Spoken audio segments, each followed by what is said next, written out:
everyone. Welcome to PW Law वाला. I'm Advocate Mansi Jain. आज के मॉड्यूल में हम लोग डिस्कस करेंगे Decoding Success, how to crack your OLIT exams in the very first attempt. तो सबसे पहले जिन बच्चों को नहीं पता कि ये OLIT एग्जाम होता क्या है, तो OLIT एग्जाम्स होते हैं आपके अदर लॉ एंट्रेंस टेस्ट. तो क्लैट एग्जाम होता है, एक होता है एलिट एग्जाम जो आई एम श्योर सब बच्चे दे चुके हैं.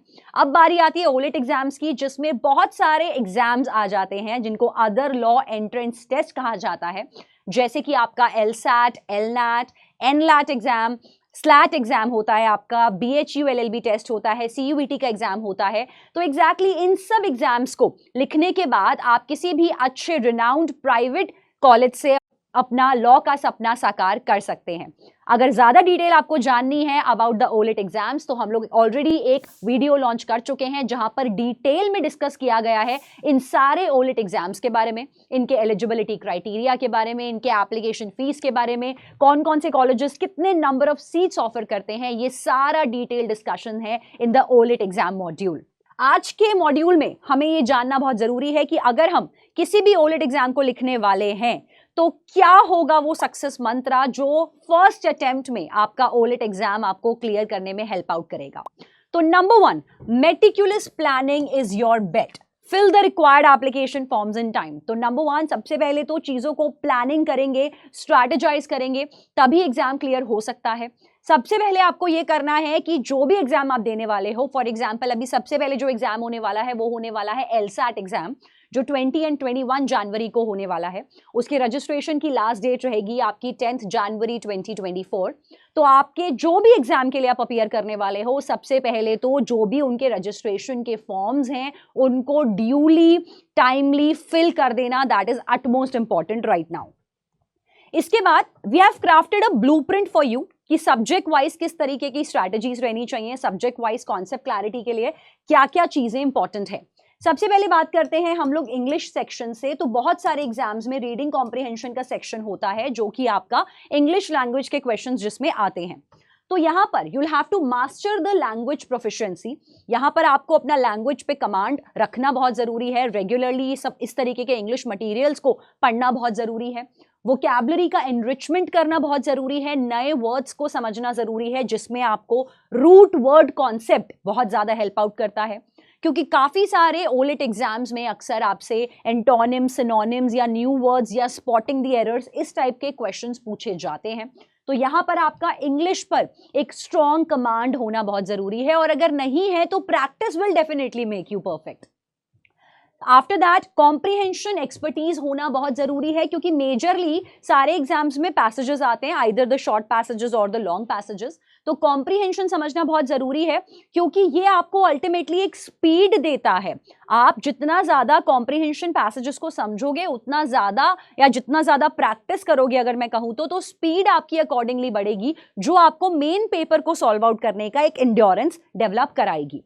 ग्रामर रिफाइनमेंट बहुत ज्यादा जरूरी है. आपको अपने जितने भी ग्रामर रूल्स हैं उनको पॉलिश करना है, उनको बोल्स्टर करना है, क्योंकि काफी सारे ओलिट एग्जाम्स में जो क्वेश्चंस होते हैं वो ग्रामर एरिया के अराउंड पैन आउट होते हैं, जैसे स्पॉटिंग द एरर्स. आप देख सकते हैं आपके ग्रामर के जितने भी क्रूशियल टॉपिक्स हैं, like subject verb agreement, your pronouns, tenses, voice, direct indirect speech, तो ये सारे टॉपिक्स आपके थॉरोली रिवाइज्ड होने चाहिए, ताकि आपके ग्रामर के जितने भी क्वेश्चंस हैं वो सॉर्ट आउट हो जाएं for all the olet examinations.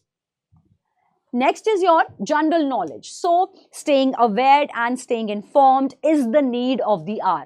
तो जीके तो ऐसी चीज होती है, जैसा मैं हमेशा कहती हूँ, everything under the sun is GK. तो आपको रेगुलरली यहाँ पर कॉन्टिन्यूअस अवेयरनेस होना बहुत जरूरी है. तो न्यूज़पेपर से आप लोग वेल थॉरोड रहिए. यहाँ पर जितने भी एप्स होती हैं जहाँ पर आपको न्यूज़ मिलती है, वो एप्स आप लोग डाउनलोड कीजिए. वहाँ पर रेगुलरली आप लोग न्यूज़ को पढ़िए, क्योंकि जितने भी करंट अफेयर्स होंगे वो अक्सर रिसेंटली, खास करके मेजर फोकस रखना होता है प्रीवियस 6 मंथ्स, जब भी एग्जाम होने वाला है उससे 6 महीने पहले की न्यूज़ के क्वेश्चन ज़्यादा आने के चांसेस होते हैं. लेकिन इसका ये मतलब नहीं है कि आप स्टैटिक जीके को भूल जाओगे, समथिंग जो कि फिक्स्ड होती है. तो तो यहाँ पर हिस्टोरिकल या ज्योग्राफिकल पर्सपेक्टिव से आपसे क्वेश्चंस पूछे जाते हैं। आपको क्या करना है, प्रीवियस ईयर के क्वेश्चन पेपर्स को थॉरोली एनालाइज करना है और ये देखना है कि कौन से ओलेट एग्जाम्स में कितना ज्यादा जीके का स्टैटिक पार्ट पूछा जाता है। So you will have to be very much thorough with the GK concept as well as the static GK concepts. इसके अलावा structured notes are very much important. अब इतना सारा जीके में पढ़ लिया, 6 महीने का न्यूज बना लिया, लेकिन दिमाग में तो अल्टीमेटली खिचड़ी बन जाएगी। तो you will have to jot down the notes in a category form, ताकि जब एग्जाम टाइम से पहले आपको रिवाइज करना हो तो आपके नोट्स आपको बहुत ज्यादा हेल्प आउट करें। वहां पर फिर दोबारा से आपने पूरा का पूरा न्यूज का अगर आर्टिकल पढ़ने बैठोगे तो आपका बहुत ज्यादा टाइम वेस्ट हो जाएगा। तो जो भी न्यूज में से आपने इंपॉर्टेंट बातें निकाली हैं, इंपॉर्टेंट मोती चुने हैं सागर से, उसको नोट डाउन कर लो, जो आपके रिवीजन के टाइम पे आपको बहुत हेल्प आउट करेंगे, ताकि आप अपना ओलेट एग्जाम फर्स्ट अटेम्प्ट में ही क्रैक कर पाएं। After that comes how to navigate the quantitative waters, मतलब मैथ्स, मैथमेटिकल। यहाँ पर क्वांटिटेटिव टेक्निक्स हैं। काफी सारे ओलेट एग्जाम्स में मैथ्स आता भी नहीं है, तो जैसा मैंने कहा, एक बार ओलेट एग्जाम का जो वीडियो है अगर आप डिटेल में देखेंगे तो आपको समझ में आएगा कौन से पेपर में कितने सेक्शंस आते हैं और कौन कौन से सेक्शंस आते हैं। तो काफी सारे ओलेट एग्जाम्स में तो मैथ्स आता भी नहीं है, लेकिन जिन ओलेट एग्जाम्स में मैथ्स आता है तो वहां के लिए तो पढ़ना पड़ेगा बॉस। तो मैथ्स एक दिन में कभी नहीं होता। Always मैथ्स में practice will make you perfect. There always has to be the hands on practice. जो भी आप कॉन्सेप्ट पढ़ रहे हैं, कॉन्सेप्ट क्लैरिटी के लिए उस कॉन्सेप्ट पे बेस्ड मल्टीपल क्वेश्चंस को सॉल्व करिए, ताकि वहां पर आपका एक फाउंडेशन स्ट्रांग हो जाए मैथ्स को लेके। कॉन्सेप्ट में मास्टरी बहुत ज्यादा इंपॉर्टेंट है। जितने भी आप कोर कॉन्सेप्ट पढ़ रहे हैं, एडवांस सॉल्यूशंस पढ़ रहे हैं, एडवांस प्रॉब्लम्स पढ़ रहे हैं, उनको ज्यादा से ज्यादा प्रैक्टिस करें। शॉर्टकट हैक्स, यहाँ पर कभी कभी किसी किसी क्वेश्चन को करने के लिए कुछ शॉर्टकट हैक्स भी होते हैं जो आपको जल्दी सॉल्व करने में हेल्प आउट करते हैं। जैसे अबैकस भी आपको बहुत सारे शॉर्टकट टेक्निक्स देता है। तो इस केस में जितने भी शॉर्टकट हैक्स हैं उनको टिप्स पर रखिए, उनको प्रैक्टिस के दौरान भी डिप्लॉय कीजिए, ताकि मेन एग्जाम में भी आप उनको यूज कर पाएं। इसके बाद बात करते हैं लीगल एप्टीट्यूड सेक्शन की। So understanding the legal domain, first of all you will have to care about the core. Now what's the core? Core का मतलब है कि मोस्टली जितने भी आपके ओलेट एग्जाम्स होते हैं उसमें कोर सब्जेक्ट्स पे सबसे ज्यादा क्वेश्चंस पूछे जाते हैं, like criminal law, constitutional law, torts law, then you have contract law, plus इसके अलावा मिसक्लेनियस लॉज पे भी क्वेश्चंस आ जाते हैं। तो जितने भी कोर कॉन्सेप्ट्स हैं, कोर लीगल कॉन्सेप्ट्स हैं, उनको थॉरोली रीड करिए, उनके नोट्स बनाइए और समझिए। इसके अलावा एक्सपीरियंशियल लर्निंग भी बहुत इंपॉर्टेंट है। दूसरे के एक्सपीरियंस से समझना या दूसरे के एक्सपीरियंस से सीखना भी एक कला है। तो आपको क्या करना है, जितने भी जिस भी ओलेट एग्जाम के लिए आप अपीयर करना चाहते हैं, चाहे वो एलसैट का एग्जाम हो, चाहे वो स्लैट हो, चाहे वो एलनैट हो, चाहे वो एनलैट हो, तो उस केस में आपको क्या करना है, आपको अपनी एक्सपीरियंशियल लर्निंग करनी है कि उस टाइप का जो एग्जाम आप लिखने वाले हो उसके प्रीवियस ईयर के क्वेश्चन पेपर्स निकालिए, अच्छे से क्वेश्चंस पेपर को समझिए और ये देखिए कि कहाँ कहाँ किस किस टाइप के लीगल बैकग्राउंड पे सबसे ज्यादा फ्रीक्वेंटली क्वेश्चंस पूछे गए हैं। अकॉर्डिंगली आप इस तरीके से तैयारी करेंगे तो आप इस केस में एक गेम में एक आपको एक एक्स्ट्रा, आई वुड से एक एज मिल जाएगा, जहां पर आपकी प्रैक्टिस और ज्यादा अच्छी बनेगी। Legal mentor books and go through them thoroughly to build your concepts.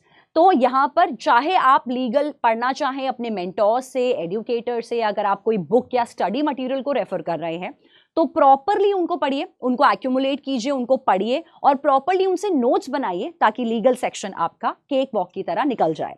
साथ के साथ लीगल अपडेट्स होना बहुत जरूरी है, क्योंकि मिसलेनियस लॉज में जब क्वेश्चंस आते हैं तो वो अक्सर लीगल अपडेट से आते हैं। तो लीगल अपडेट्स के लिए आप अपने फोन्स में ऐप डाउनलोड कर सकते हैं, live law, bar and bench. तो यहाँ पर इनमें टोटली जितने भी करंट लीगल जजमेंट्स है, जितना भी करंट लीगल न्यूज है, तो वो सारा आपको एक ही जगह पे अवेलेबल होता है और वहां पर आप अपने लीगल अपडेट्स को टोटली अप टू डेट रख सकते हैं। Next come logical reasoning, cultivating the analytical skills. तो लॉजिकल रीजनिंग भी, पहली बात तो मैं बताऊं, मैथ्स के जैसा होता है। एक दिन में लॉजिकल रीजनिंग नहीं आता, एक दिन में दिमाग की बत्ती नहीं जलती कि अच्छा लॉजिकली कैसे सोचना है। It comes over the period of time, over the practice. तो आपको बहुत सारी प्रैक्टिस करनी है ताकि आप लॉजिकल रीजनिंग का सेक्शन को एस कर पाएं। सबसे पहले आपको ये करना है, start thinking logically and critically. Emotional choices को कभी भी लॉजिकल रीजनिंग में करेक्ट आंसर्स में नहीं पिक करना होता। It's always like put 2 and 2 together. तो 2 and 2 टुगेदर का हमेशा ये मतलब है कि कैसे कड़ी से कड़ी को मिलाना है, वो आपको हेल्प आउट करेगा कि लॉजिकल रीजनिंग सेक्शन को कैसे सॉल्व करना है। इस सेक्शन के लिए टाइम मैनेजमेंट बहुत इंपॉर्टेंट है, तो जितने ज्यादा से ज्यादा क्वेश्चंस आप प्रैक्टिस करेंगे उतना इफेक्टिवली आप टाइम को मैनेज कर पाएंगे कि आपको इस सेक्शन को कैसे सॉर्ट आउट करना है। Focus on the frequency. Now focus on the frequency का मतलब है आपको प्रीवियस ईयर क्वेश्चन पेपर्स को यहां पर भी स्टडी करना है और आपको ये देखना है कि फ्रीक्वेंटली लॉजिकल रीजनिंग में कौन से टॉपिक से क्वेश्चन पुट अप किए जाते हैं जिस भी ओलेट एग्जाम के लिए आप अपीयर कर रहे हैं। सो फॉर एग्जाम्पल, अगर आपको लगता है फ्रीक्वेंटली जो क्वेश्चंस आ रहे हैं वो अजम्पशन, स्ट्रेंथनिंग, वीकनिंग, इन्फरेंसेस या कंक्लूजन या सेंट्रल थीम पे बेस्ड आ रहे हैं, तो ये पांचों टॉपिक आपको अपनी तरफ से अच्छे से प्रिपेयर करने चाहिए, क्योंकि आपने ये एनालाइज करा कि प्रीवियस ईयर क्वेश्चंस में सबसे ज्यादा जो क्वेश्चंस पूछे गए हैं वो इस टॉपिक से रिलेटेड पूछे गए हैं। इसके बाद आता है ऑल इज वेल। तो ऑल इज वेल आपने सुना ही होगा, I am sure 3 idiots movie सभी ने देखी होगी। तो वहीं से एक स्ट्रैटेजी निकल के आती है कि ओलेट को फर्स्ट अटेम्प्ट में कैसे करना है clear. It's always like I would say कि एक positive mind will always give a positive result. जितना ज्यादा आप एंजाइटी लोगे, टेंशन लोगे, एंजाइटी लेना, टेंशन मतलब I would say positive stress लेना बिल्कुल ठीक है, लेकिन एंजाइटी इतना ज्यादा नहीं होना चाहिए कि वो आपकी परफॉर्मेंस को डिग्रेड करने लग जाए। तो ऑल इज वेल बोलो दिल को, खुद को, और यहां पर थोड़ा सा शांति रखो, थोड़ा सा प्रैक्टिस में ज्यादा ध्यान दो बजाय के फालतू की टेंशन लेने के। जिस भी एग्जाम, जो भी ओलेट एग्जाम की आप तैयारी कर रहे हैं उसको प्रॉपरली मेटिकुलस प्लानिंग से समझें, प्रॉपरली एक रोड मैप बनाएं कि अच्छा इस दिन मुझे मॉक करने हैं, इस दिन मुझे कॉन्सेप्ट क्लैरिटी रखनी है, इस दिन मुझे मॉक को एनालाइज करना है। तो please please always keep your anxieties at bay, because obviously at the end of the day all is well. Next strategy आती है आपकी practice makes a man perfect and even a woman can also. So इस case में mock test and time management are the keys to preparation. तो यहां पर इस case में regularly you will have to undertake the mock test. अब जब तक आप मॉक टेस्ट नहीं करोगे तो आपको मेन पेपर पैटर्न नहीं समझ में आएगा। मॉक टेस्ट करने से टाइम मैनेजमेंट करना आ जाता है, आपको समझ में आ जाता है अच्छा अगर यार 2 घंटे 20 मिनट का पेपर है तो किस तरीके से मुझे पेपर के टाइम पे माहौल बनाना है, किस तरीके से अपनी बॉडी और अपने माइंड को प्रिपेयर करना है कि 2 घंटा 20 मिनट बैठ के मैं मेन पेपर को सॉल्व कर पाऊं। तो यहां पर टाइम मैनेजमेंट बहुत इंपॉर्टेंट है। स्पीड और एक्यूरेसी इनहैंस होती है अगर आप मॉक टेस्ट को रेगुलरली प्रैक्टिस करोगे, क्योंकि अगर सिंपल सी बात है, अगर आप रोज प्रैक्टिस में, अगर आपको मैराथन भागनी है सर्टेन डेट पे जो कि आपका मेन इवेंट है, और डेली बेसिस पे आप थोड़ा थोड़ा स्प्रिंट या थोड़ा थोड़ा वार्म अप या थोड़ा थोड़ा प्रैक्टिस नहीं कर रहे हो, तो जब मैराथन भागने का टाइम आएगा 21 किलोमीटर का, तो 1 किलोमीटर के बाद ही थक जाओगे, फुस हो जाओगे, बैटरी डेड हो जाएगी। तो स्पीड के लिए, टाइम मैनेजमेंट के लिए भी mock test are highly important. Next strategy is a good mentor is like a light in the darkest times. Obviously, आप अपने जिस भी ओलेट एग्जाम की अगेन तैयारी करना चाहते हैं, सपोज कि अगर आप यहाँ पर LSAT की तैयारी करना चाहेंगे तो वहाँ analytical reasoning, logical reasoning and reading comprehension के सेक्शंस होते हैं। तो आपको यहाँ पर रिस्पेक्टिव एडुकेटर्स के पास जाना है, रिस्पेक्टिव टीचर्स के पास जाना है जो आपको इन पर्टिकुलर सेक्शंस में और ज़्यादा मदद कर सकें, आपकी कॉन्सेप्ट क्लैरिटी रख सकें।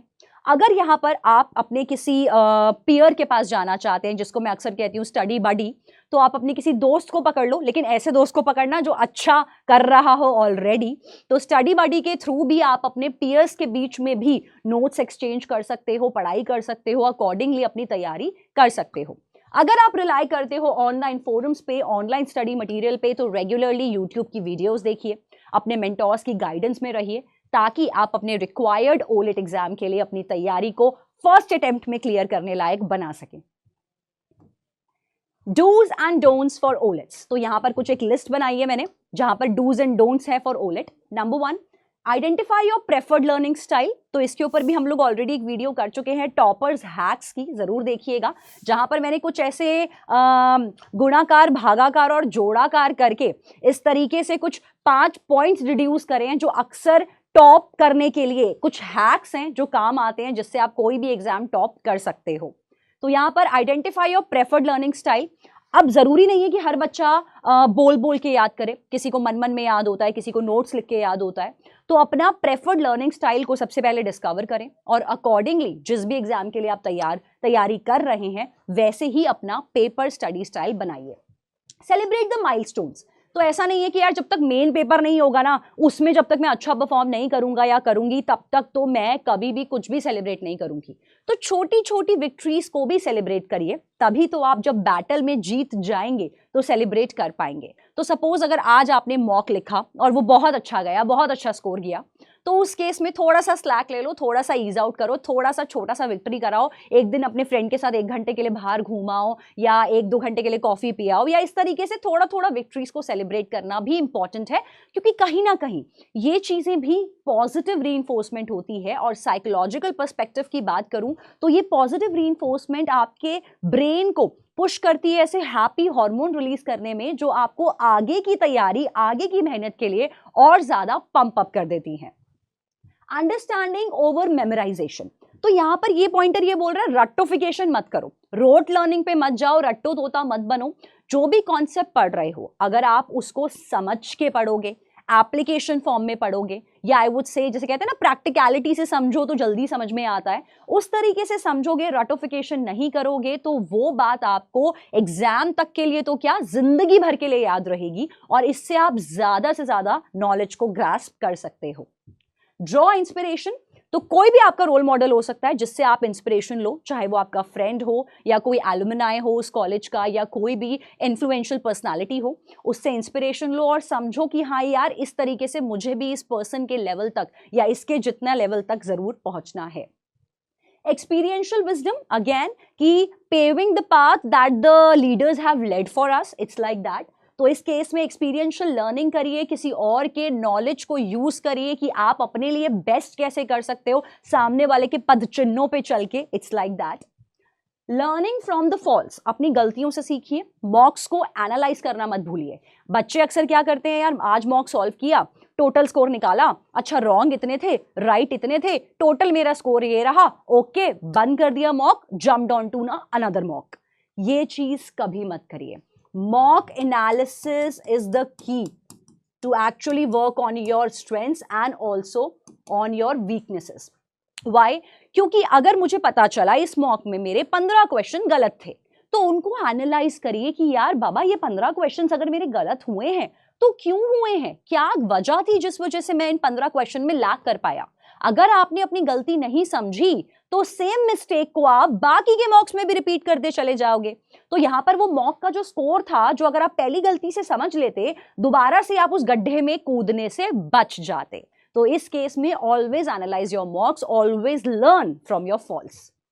Mindful preparation is also important. ऐसा नहीं है कि यार कभी भी कुछ भी उठा के पढ़ लिया, कभी डिफिकल्ट टॉपिक पढ़ लिया, कभी इजी पढ़ लिया, कभी इजी पढ़े जा रहे हैं। It has to be the meticulous planning, it has to be the proper approach. एक स्केड्यूल बनाइए, एक टाइम टेबल बनाइए, सब्जेक्ट्स को टॉपिक के डिफिकल्टी वाइज यहां पर अलॉटमेंट दीजिए, and accordingly the preparation will be in the full throttle. Embracing the positivity, तो जैसा मैंने कहा stay positive, always have the positive mind because it will bring out a positive outlook. Celebrating the small victories is important. That's why only then you can cherish to win the major and main battle. Begin early. Obviously जितना जल्दी शुरू करोगे उतना ज्यादा फायदा है कि तुम फर्स्ट अटेम्प्ट में ओलेट एग्जाम क्लियर कर दोगे। अब एग्जाम है हफ्ते भर बाद, 1 वीक 7 दिन बचे हैं एग्जाम में, और सोचा यार आज तैयारी शुरू करते हैं क्योंकि मैंने क्लैट दे दिया, मैंने एलेट दे दिया, और मुझे लगता है कि क्लैट और एलेट से मिलता जुलता ही पैटर्न है इस वाले ओलेट एग्जाम का, तो ये एग्जाम भी मैं आराम से निकाल लूंगी, हफ्ते भर की प्रिपरेशन चाहिए मुझे तो बस। ऐसा नहीं होता। कॉन्फिडेंस होना ठीक है, ओवर कॉन्फिडेंस होना तो बहुत गलत है। तो इस केस में यहां पर जितना जल्दी तैयारी शुरू करोगे एग्जाम की, उतना ज्यादा आप एक्लिमेटाइज हो जाते हो पेपर पैटर्न से, मॉक से, कॉन्सेप्ट से, और जितना जल्दी स्टार्ट करते हैं ये हमारा एक फाउंडेशनल स्टोन अच्छा क्रिएट कर देता है, जो हमें तैयारी में अपनी स्ट्रेंथ समझने में, अपनी वीकनेस समझने में टाइम देता है, वीकनेस पे वर्क करने का टाइम देता है। तो टाइमली शुरू कर दो। Writing time is actually required to excel in any of the olet exams, so always have the preparation at the right time. So last में मैं बस इतना कहना चाहूंगी कि जितनी भी स्ट्रैटेजीज अभी तक हम लोगों ने डिस्कस करी हैं, अगर आप इन्हें फ्रूटफुली एम्प्लॉय करोगे तो आपको कोई नहीं रोक सकता फर्स्ट अटेम्प्ट में अपना ओलेट एग्जाम क्लियर करने से और आपके ड्रीम लॉ कॉलेज में एडमिशन लेने से. All the best to all the OLET aspirants.